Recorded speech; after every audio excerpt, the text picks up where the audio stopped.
Bem-vindo ao canal Aprende Aí! Hoje, a gente vai fazer um mergulho profundo analisando três verdadeiros titãs absolutos da ficção científica: Star Wars, Star Trek e Perry Rhodan. Sabe, quando a gente fala de space opera, é praticamente impossível não pensar instantaneamente nos dois primeiros, né? Essas duas gigantes americanas simplesmente moldaram a cultura pop no cinema e na TV de um jeito irreversível. Mas e se a maior de todas as odisseias espaciais não veio lá de Hollywood, não estreou nas telonas e possivelmente ainda por cima antecedeu vários conceitos que a gente tanto ama nessas franquias famosas? Pois é, hoje nossa análise vai colocar essas três obras lado a lado e explorar um universo fascinante que muita gente ainda não conhece a fundo. Ok, vamos mergulhar nisso. 2 bilhões. Pessoal, prestem atenção, porque essa não é a bilheteria de um filme blockbuster de verão. Esse número surreal é a quantidade de cópias vendidas mundialmente de um verdadeiro titã literário da ficção científica.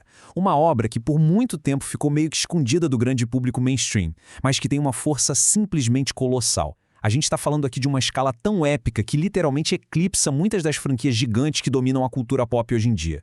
Pessoal, apresento a vocês a saga de Perry Rhodan. Para quem não conhece, esta é, sem exagero nenhum, a maior e mais longeva série contínua de ficção científica do mundo em formato literário. Ela foi criada lá na Alemanha e a história toda começa com a primeira expedição humana à Lua, onde o major americano Perry Rhodan acaba esbarrando em uma nave alienígena avariada. A partir desse pontapé inicial, a humanidade se apropria dessa tecnologia e começa uma expansão alucinante pelo cosmos. Para vocês terem uma ideia do tamanho disso, já são mais de 3.000 volumes publicados de forma contínua, toda semana. É um universo literário que simplesmente não tem paralelos.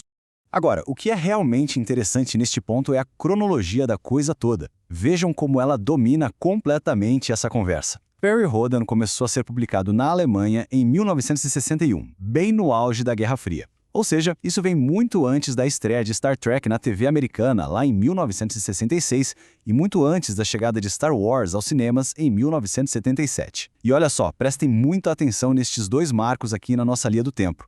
Os vilões Póspis surgindo em 1965 e os Borgs aparecendo apenas em 1989. Essa anterioridade cronológica é exatamente o que gera debates super acalorados sobre como a literatura alemã pode ter servido de inspiração para os gigantes do audiovisual. E para o público aqui do Brasil, essa saga traz uma carga de nostalgia fortíssima, viu? A série aterrissou por aqui em 1966, mas ela explodiu de verdade na mão da galera através daqueles clássicos livros de bolso da editora Ediouro, ali a partir de 1975. Quem aí tem boas memórias de ir correndo para as bancas de jornal procurar esses livrinhos com aquelas capas incríveis? Essa fase clássica rendeu 536 volumes até ser cancelada em 1991. Mas o mais legal é que, desde então, a chama da série continuou acesa graças à dedicação absurdamente apaixonada dos fãs através do projeto Traduções, garantindo que o pessoal mais novo também pudesse embarcar nessa jornada. Vamos avançar e ver como tudo isso se constrói quando a gente compara as tecnologias base desses três universos, começando logo de cara pela viagem mais rápida que a luz. Em Star Wars, a gente tem aquele salto maravilhoso para o hiperespaço, aquele atalho visualmente lindo passando por outra dimensão. Em Star Trek, temos a clássica dobra espacial que distorce o espaço-tempo de um jeito super elegante. Mas, olhem o contraste absurdo em Perry Rhodan com a chamada transição.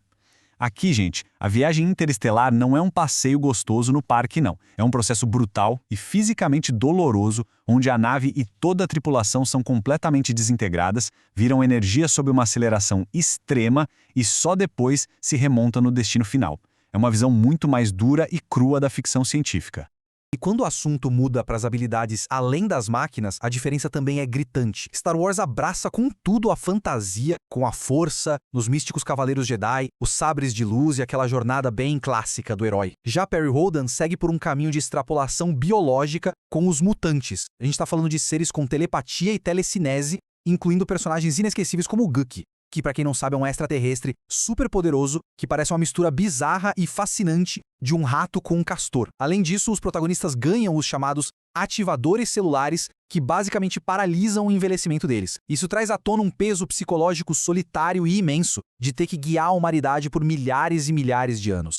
E essa diferença de tons fica ainda mais evidente quando a gente analisa o público-alvo e os temas centrais de cada obra. Star Wars é brilhante justamente pela sua universalidade, né?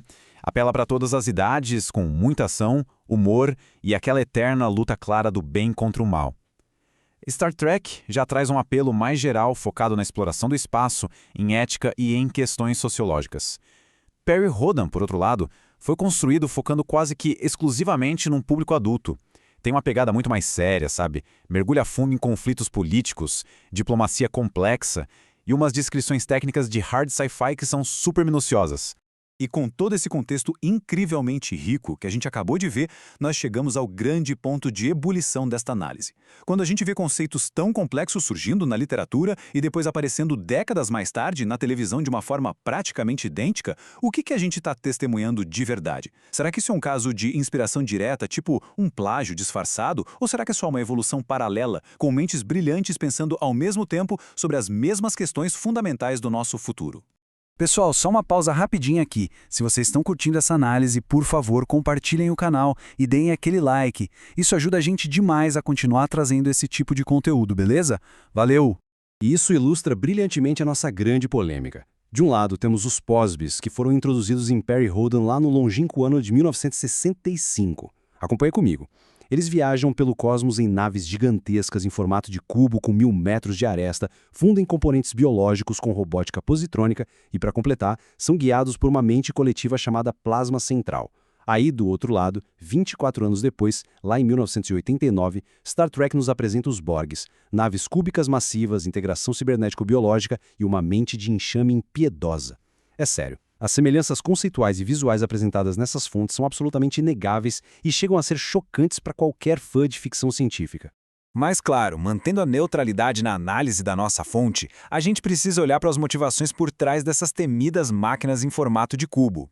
E é exatamente aqui que as filosofias divergem completamente. Os Borgs agem impulsionados por uma busca fria e implacável por perfeição, assimilando raças e tecnologias à força para adicionar a coletividade, certo?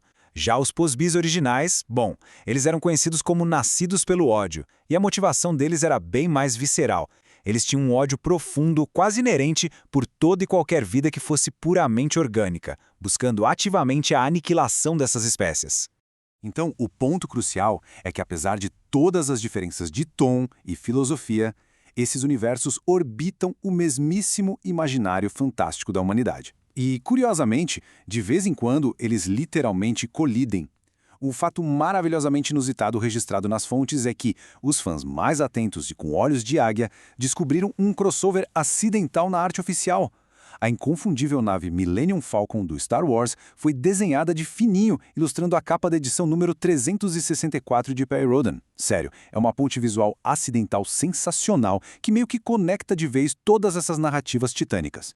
O que no fim das contas leva a gente a pensar sobre a verdadeira alma da ficção científica. Depois de analisarmos hiperespaço contra a transição dolorosa, Jedis contra mutantes e Borgs contra POSBs, o que é que realmente consegue sustentar uma saga inteira por mais de 60 anos e vender bilhões de cópias? Será que a verdadeira magia do sci-fi está em ter aquela precisão técnica perfeita e designs super inovadores? Ou será que ela mora na paixão imperfeita e na resiliência da condição humana tentando explorar o desconhecido? Fica aí essa reflexão poderosa para a gente absorver. Não deixe o algoritmo te perder no tempo e espaço. Se inscreve no Aprende Aí.